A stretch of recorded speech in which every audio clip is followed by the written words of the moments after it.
Раз, раз, проверка связи. Раз, раз. Раз, проверка связи. Раз.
Попасть бы мне однажды вдруг за северный полярный круг. Там, говорят, бывают такие чудеса. Там северным сиянием сверкают небеса. Там на зиму сменяет ночь полярный долгий день. Там плавает усатый морж и бархатный тюлень. Там сквозь арктические льды метели, холода проводят ледоколы промерзшие суда. Там по просторам тундры стада свои ведет широкоскулый, мудрый старик-оленевод. Живет он в теплом чуме, такой у немцев дом. И он, конечно, с Умкой из мультика знаком. Я с Умкой подружиться хочу уже давно. И в Арктику однажды уеду все равно. Арктика – это территория глобального развития и международного сотрудничества. Здесь формируется климат планеты и сходятся интересы крупнейших держав. Здесь пролегает Северный морской путь. Россия играет ключевую роль в развитии Арктики. Страна с успехом провела председательство в Арктическом совете. Арктическая зона Российской Федерации – это крупнейшая особая экономическая зона в мире. Общий объем инвестиционных проектов в Арктике превышает 30 триллионов рублей. Освоение Арктики дает импульс новейшим технологиям и научным исследованиям. В 2024 году Арктику посетили 13 научных экспедиций и свыше 1 200 000 туристов. Главная цель – до 2035 года повысить качество жизни людей. 16 опорных городов получили планы по улучшению комфортности от развития транспорта до новейших стандартов строительства и цифровых технологий. Развиваем Арктику сегодня для будущих поколений.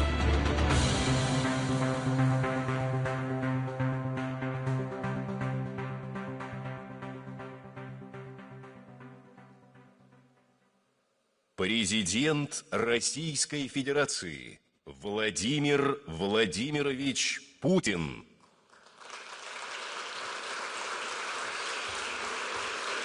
Спасибо, благодарю вас. Хорошо.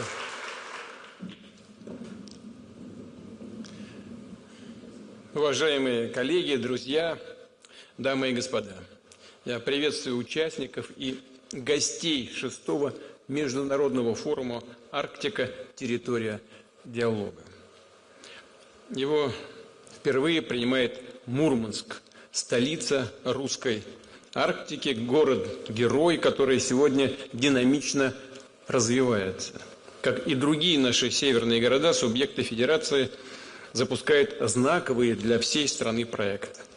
Россия – это крупнейшая арктическая держава. Мы выступали и выступаем сегодня за равноправное сотрудничество в регионе, включая научные исследования, защиту биоразнообразия, вопросы климата, реагирование на чрезвычайные ситуации и, конечно, экономическое, промышленное освоение Арктики. Причем мы готовы к совместной работе не только с арктическими государствами, но со всеми, кто, так же как и мы, разделяет ответственность за for a stable and sustainable future of our planet, who is able to take balanced decisions that look ahead for decades. Regretfully now, international cooperation in northern latitudes experiences not the best of times. In the previous years, many Western countries started to head for a confrontation. They severed economic links with Russia. They seized scientific, educational, and cultural contacts. The dialogue on maintaining ecosystems of the Arctic shut down. In other words, politicians, party officials, including the members of the Green parties in some countries, tell their citizens there, voters on the importance of maintaining the climate agenda and nature conservation, but in reality, they act differently. Let me remind you that for cooperation in the environmental field to prevent emergencies of the polar circle and joint response, the Arctic Council was set up. But this mechanism has also got degraded today, and mind you, Russia never refused to interact in this format. That was the choice of our Western partners, Western states. As they say in such cases, if you don't want to, so be it. We'll work with those who want to. However, it's obvious that the role and significance of the Arctic, both for Russia and for the entire world, are growing. But the same is true for geopolitical competition, unfortunately, the struggle for positions in this region. Suffice it to say, and everybody knows about it very well, suffice it to say that the United States plans to support the accession of Greenland. It's only at first glance, it might be a surprise for anybody, and it would be a grave mistake to believe that these are just some eccentric talk of new American administration. Nothing of the kind.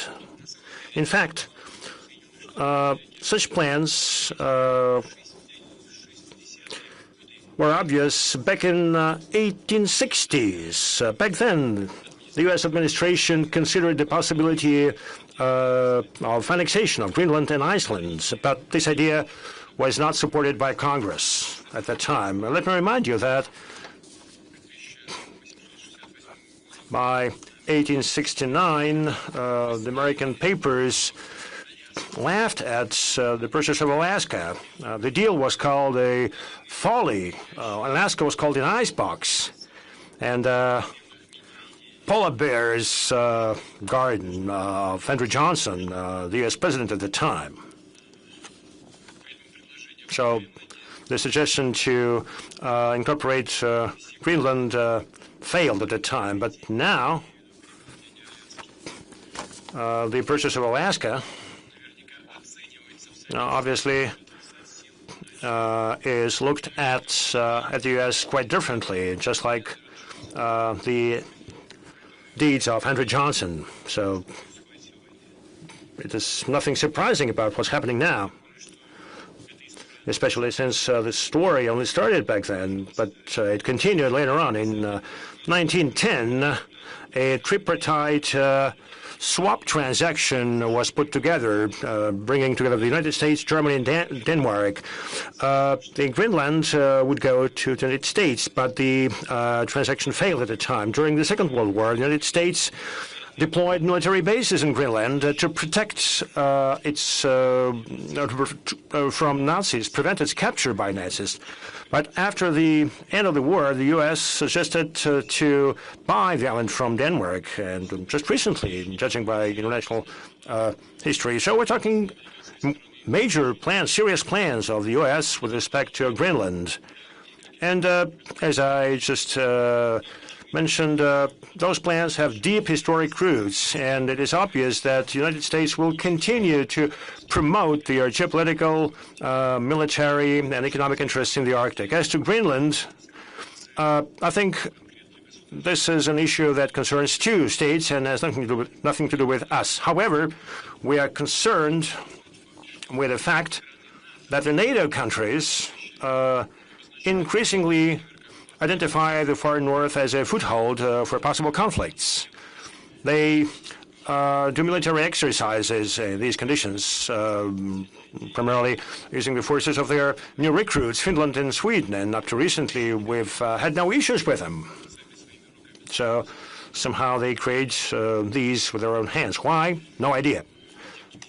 Nonetheless, will be guided by the actual situation. Will respond to this. Let me stress, Russia has never threatened anybody in the Arctic, but we are watching very closely the recent developments. We develop our response capabilities by enhancing our combat capabilities and upgrading military infrastructure. We will not allow any encroachment on the sovereignty of our country. We will safely protect our national interests. By maintaining peace and stability in the polar region, we will ensure long-term socio-economic development of the region and improvement of the standards of living of people living here and preservation of the unique environment. The stronger our positions, the greater the results, the more opportunities we'll have to launch global international projects in the Arctic with the participation of friendly countries, friendly states, and possibly Western countries, if, of course, they demonstrate interest to joint work. I'm confident that the time for such projects will definitely come. Dear friends, the Arctic zone is responsible for about 1/4 of the Russian territory. Here, more than 2 million citizens live and work, and they made a major contribution to our advancement. According to estimates, the Arctic is responsible for 7% of the GDP of Russia and about 11% of our exports. And we see that the prospects are indeed tremendous, the prospects for future comprehensive development of the region.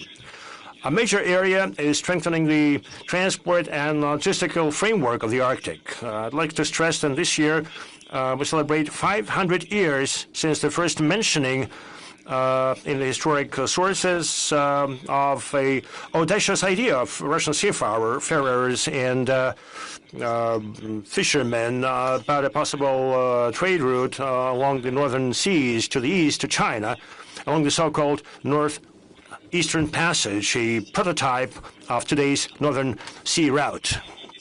Over the past 10 years, the cargo traffic on the Northern Sea route from the Kara gates to the Bering Strait has increased by an order of magnitude. In 2014, only 4 million tons of cargo were brought along this route. You know, just recently, in 2014, okay? 4 million tons. Last year, almost 38 million tons. It's 5 times the record set back in the Soviet times.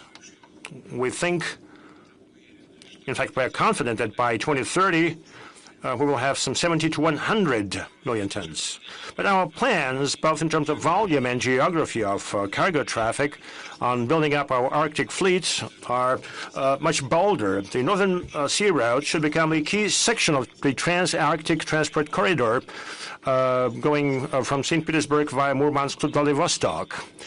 It is to connect the global industrial, agricultural, energy centers and consumer markets, offering a shorter, safer, and more cost-effective route.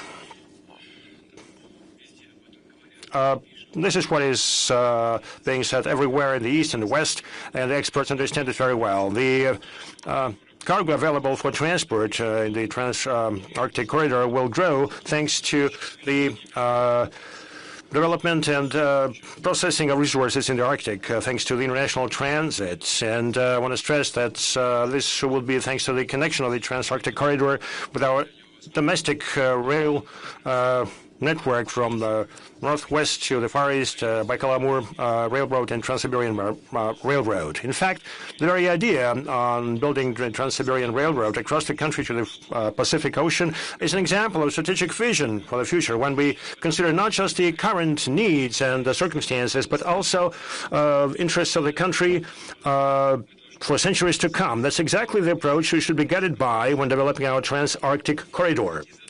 What objectives and goals are of priority here? First, already now, Russia possesses the most numerous icebreaker fleet in the world. And we need to strengthen these positions. We are to commission icebreakers of the next generation, including nuclear-powered icebreakers, and only our country possesses such icebreakers. Nobody else in the world has such a fleet. 4 of those are of the newest series, 22-22-0, and they already are operated in the Arctic. 3 more are under construction, Chukotka, Leningrad, and Stalingrad. And also a super icebreaker with the capacity of 120 megawatts called Russia that would ensure more effective escort of large capacity vessels in high latitudes across the year, all around the year. Now, let me stress that the cost of icebreaker escort and overall cost of cargo transport on trans-Arctic corridors should be competitive and acceptable for the market. This is a key condition to ensure the use of the route and its attractiveness for business. Together with colleagues from the government, we discussed these issues, and I have to agree that this work should be market-based. Second, Russia, as a sovereign country, needs its own merchant marine in the Arctic, including cargo and the search and rescue vessels. That would ensure transport both across the northern seas and also in internal waterways in the Arctic regions. I have to admit that only local capacities are insufficient. And in this connection, we have to work in all directions. We have to order and procure vessels that have been built. We have to establish cooperation with global manufacturers and overall build our shipbuilding industry guided by our strategic objectives. Of course, first of all, and I want to bring the attention of the government to this, we need to support our shipbuilding and ship repair enterprises that upgrade their capacities and expand their production and building international production lines. I also ask the government to think of building new shipyards in Russia, modern, sophisticated, high-tech industries. Third, Russian shipping companies have been successfully operating in the northern seas. They carry petroleum products and LNG. Now we have to create conditions to support the growth of effective local operators that would transport containers, coal, and other cargoes across the Arctic. We're open to joint ventures. International logistic operators could make profitable investments in such companies, not just with their capital and technologies, but also with some of the fleet of their commercial vessels. Fourth, we will speed up our efforts in order to expand the capacity of our northern ports. We will be using state-of-the-art green solutions, including unmanned and automated cargo handling technologies. The capacity of the Murmansk transport hub, thanks to the advent of new terminals and expansion of rail approaches, in the near future should triple, at least triple. I'd like to add that interest to this project and the overall development of the transport infrastructure in the Arctic is demonstrated by our partners from Belarus, China, and United Arab Emirates and other countries. It is a most interesting endeavor from the business standpoint. Now, we intend to set up major multimodal hubs as logistical centers in the Trans-Arctic corridor.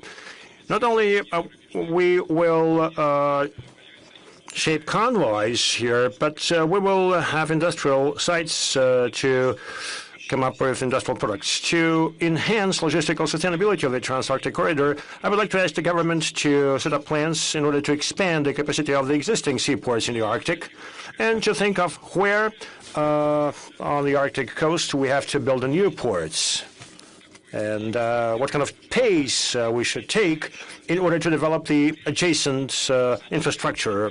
Primarily, I mean, linking up our sea harbors with the railroad network. In this connection, fifth, just like with the Eastern Polygon, which includes the Baikal-Amur Railroad and Trans-Siberian Railroad, we have to develop the Arctic Polygon of railroads, including the upgrade of the Northern Railroad in Komi and Yamalo-Nenets Autonomous District.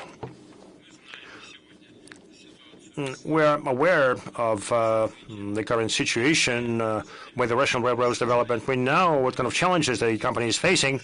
It's all well known, but thinking about the development of this railroad, we need already now what kind of opportunities this would provide. The regions of Siberia, the Urals, and the northwest of Russia will get a direct access to the north, to the Arctic ports, which would allow to relieve the Trans-Siberian Rail and effectively use maritime transport. Besides, the new points of entry to the Arctic will be provided for the north-south corridor that connects us with the Central Asian countries and the Persian Gulf states. And, of course, for the development of the Trans-Arctic route, we need to unlock the potential of internal waterways in the Arctic, our great rivers, the Lena, the Yenisei, and the Ob. Among other things, it would help strengthen the system of supply of goods to the northern territories so that residents of the Arctic are securely provided with food and other goods. To implement these and other major initiatives, we have to pool the resources of the government, regions, and the business community, including the banks, both with the government participation and the private banks. We need to lean on the local securities market to bring in capital into the Arctic infrastructure. Well, of course, infrastructure projects are complex and costly, and they take a long time to pay back. But it is these projects that at a new level ensure the true transportation sovereignty of Russia. And I'm confident that if our foreign partners participate in those projects, this would guarantee investment for a long term with good returns for them. Therefore, it is impossible. We should not put off these projects. They should be launched and implemented now, as soon as possible. Well, obviously, we need to be flexible. We need to make these projects interesting for both Russian and foreign investors. In this connection, I suggest that we should think a special project office under the auspices of our leading development institutions, VEB. The project office will provide support to transport, logistics, infrastructure projects in the Arctic and the projects of urban development in the region. The project office will serve as a structure where a potential investor could turn directly and obtain all the necessary support. I ask the government to come up with proposals to this end.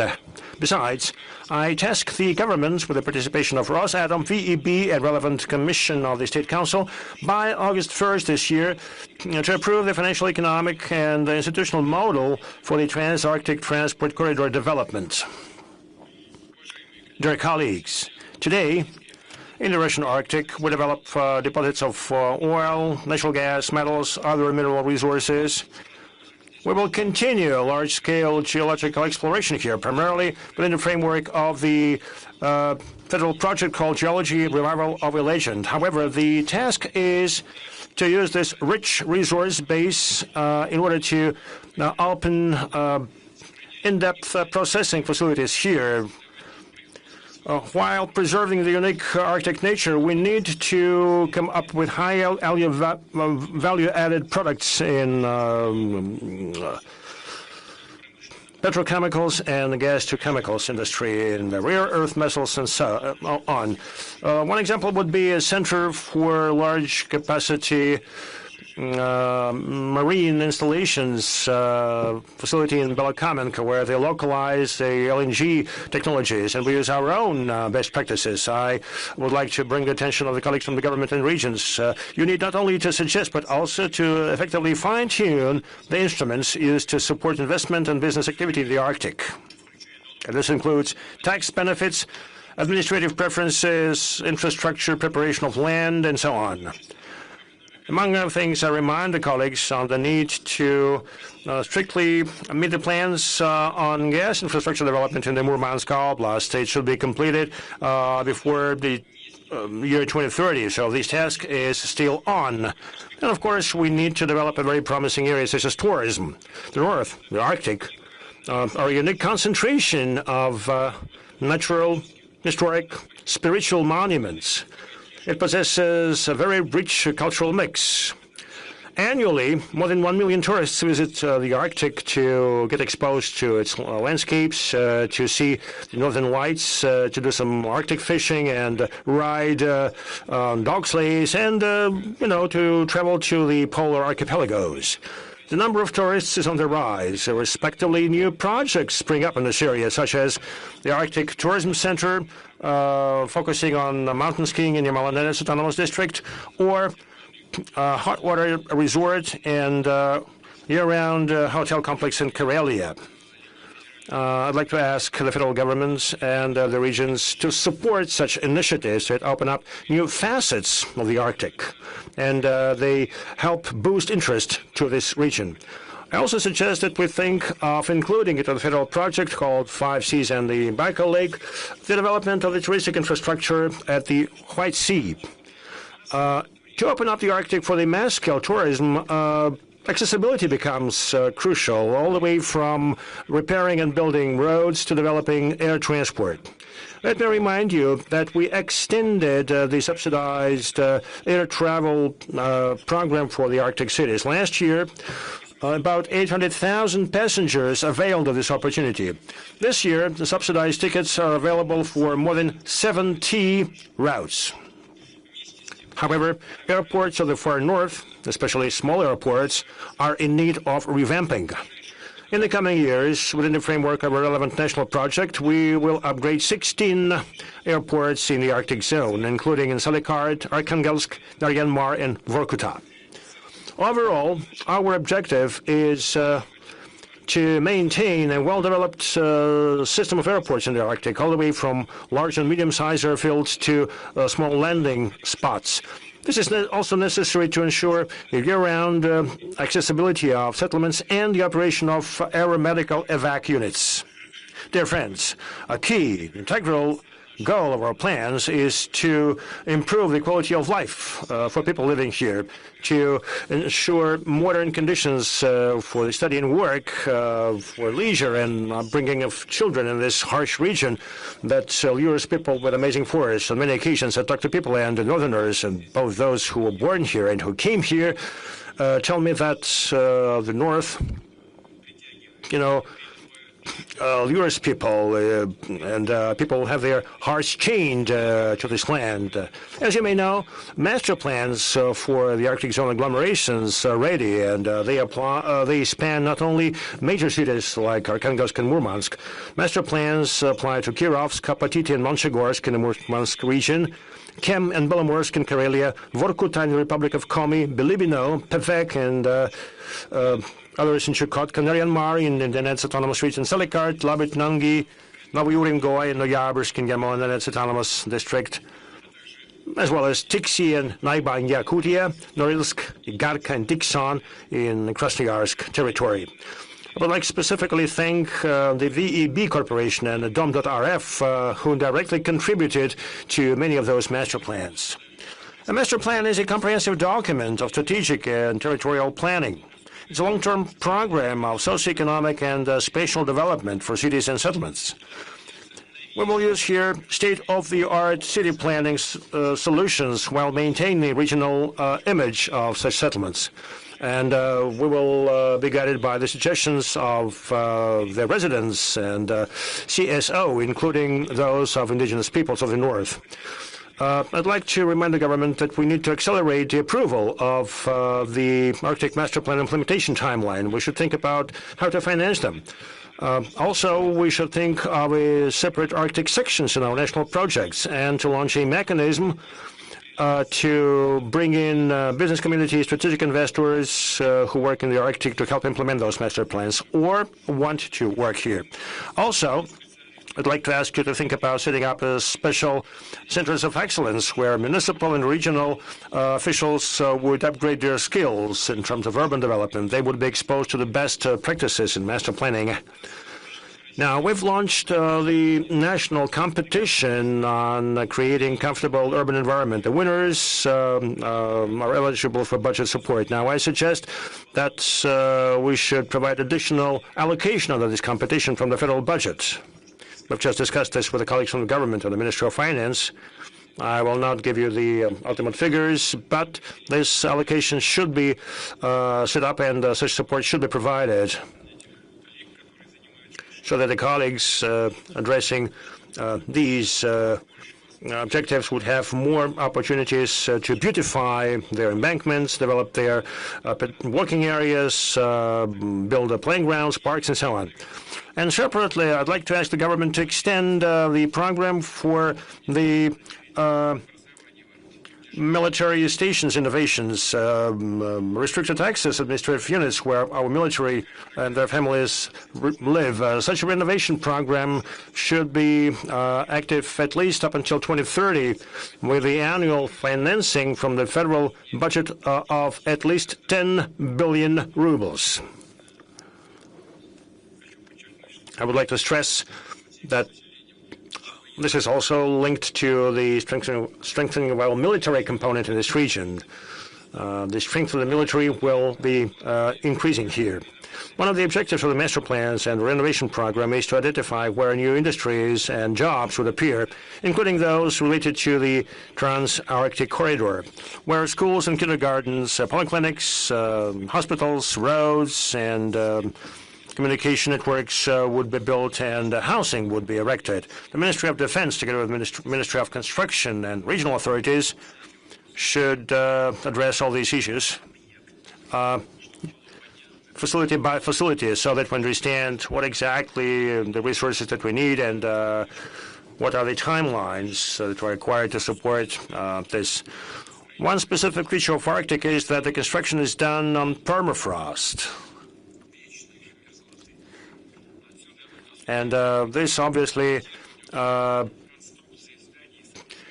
means special requirements to design and reliability of construction. So we need to take into account the changes and potential risks. I suggest that we should set up a special permafrost monitoring center and invite leading federal and regional institutions to support this. And their research would serve as a scientific base for adaptation of technologies to the thawing of the permafrost. I know that the registry of best practices in construction in the Arctic is available, so this experience should be scaled up. I expect that the idea of Arctic multifunctional centers would also be reflected here. That is when social administrative entities, sports facilities, and services are located under one umbrella, within one building, so to speak. And obviously we should be guided by the opinions and demands of the citizens, people living in the north. You know, people directly state that in the Arctic cities and settlements they lack the so-called service economy. In other words, facilities for leisure, for family entertainment, culture and education events, and this segment must be developed. We should encourage the entrepreneurial initiative here. We have a special program to support SMEs in the far north regions. It's important to boost its effectiveness. And I would like to ask the government to adjust the parameters of the program and also to expand the list of industries that the initiative cover. We should provide additional opportunities for small companies to bring in soft loans. I would like to say a few words separately on healthcare. Availability of healthcare in the north objectively is lower compared to the central part of Russia, especially in remote settlements. I would like to ask the government to come up with a special mechanism to finance healthcare.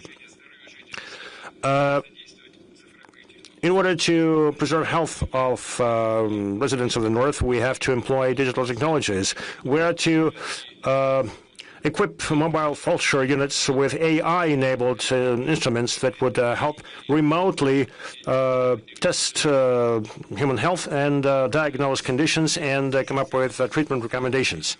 Another sensitive issue for the Arctic and its residents is environmental well-being. Let me remind you that our first forum, what was initiated by the Russian Geographic Society, announced the so-called big cleanup of the Arctic. The idea was to clean up the Arctic from scrap metal, fuel and lubricants, residues and waste. The project, launched by the Russian Geographic Society with the participation of the Ministry of Environment, brought together thousands of volunteers and CSOs, and we will continue this effort. We will ensure a comprehensive preservation of the Arctic zone of Russia, including addressing of such a major issue as cleaning up of the sea districts from sunk boats and ships. Of course, money is needed for that, and I ask the government to think about it, including the issues of financing by year. We will remove technology waste and do remediation for such territories with a focus on improving the situation in cities and settlements. We will do the so-called revitalization of abandoned territories, facilities and lands. We will be thinking about their reuse for the benefit of residents of the Arctic cities. In fact, we pay our dues to the Arctic, but we may not pile up new debts with respect to its unique nature. Taking into account the plans for economic development of the region, it's important to strike a balance between using natural riches and environmental preservation. In order to test new environmentally efficient technologies in the Polar Ural and the Malanenets Autonomous District, we plan to set up a scientific and educational station, Snezhinka, Snowflake, by the end of 2028. Here, an international team of researchers and academics would test green technologies for the Arctic in the field. They would think about their application for livelihoods, telecoms, medicine, and industry of new materials. Dear colleagues, the Arctic is a territory of tremendous opportunities for specialists in any profession, for entrepreneurs, for the youth, for families who have lived here for generations or who moved here recently and plan to settle here to buy or build their own home. We have extended the Arctic mortgages program by 2030. The mortgages are provided at 2% per annum. We came up with softer conditions for borrowers, say teachers and healthcare professionals, are relieved from the length of service requirements. Now, the participants of the special military operation and employees of the military-industrial complex are also eligible for this program. Now, dilapidated housing is another major issue for Northerners, and I would like to ask the government to come up with a plan to address this issue by September 1st, and this plan should span at least 10 years. As you may be aware, we launched the affordable rental housing program in the Far East. Young people who come to the Far Eastern regions, who are graduate universities there, can find jobs there and rent apartments at fairly low cost, and the rental payments are subsidized from the regional and federal budgets. I suggest that we extend this program to the key settlements in the Arctic so that rental housing becomes more affordable for those who only start their work career in the regions, for those who can live and work here and would love to do this. The program should become effective in the Arctic already on January 1st, 2026. We also agreed to extend the Murayof-Amursky managerial personnel training program for the Arctic regions. This has been accomplished already. I'm confident that such a training should give a powerful start for many promising leaders, and this would benefit both the Arctic and the entire country. One more thing. The North has always been a magnet for bold people, true leaders. One of such devotees, enthusiasts, is the renowned researcher, polar explorer Artur Chilingarov, and I suggest in his memory to set up a special grants targeted to support young initiatives within the framework of environmental, educational, and scientific projects in the Arctic.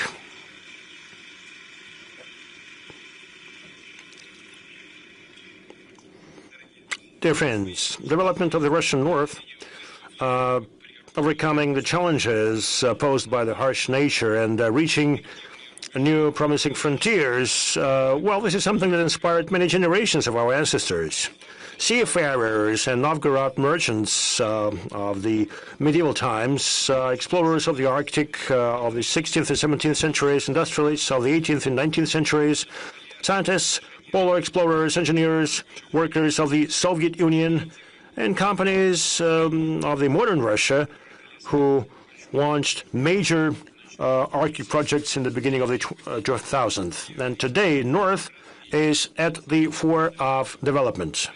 It is our sovereign historical choice, which means that the goals that we set and address in the Arctic, the projects that we implement here, should be commensurate historic scale to span decades and perhaps even centuries.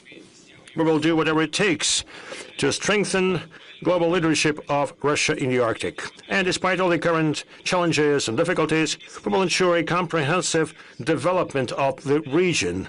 We will create a solid foundation for future generations. Thank you very much.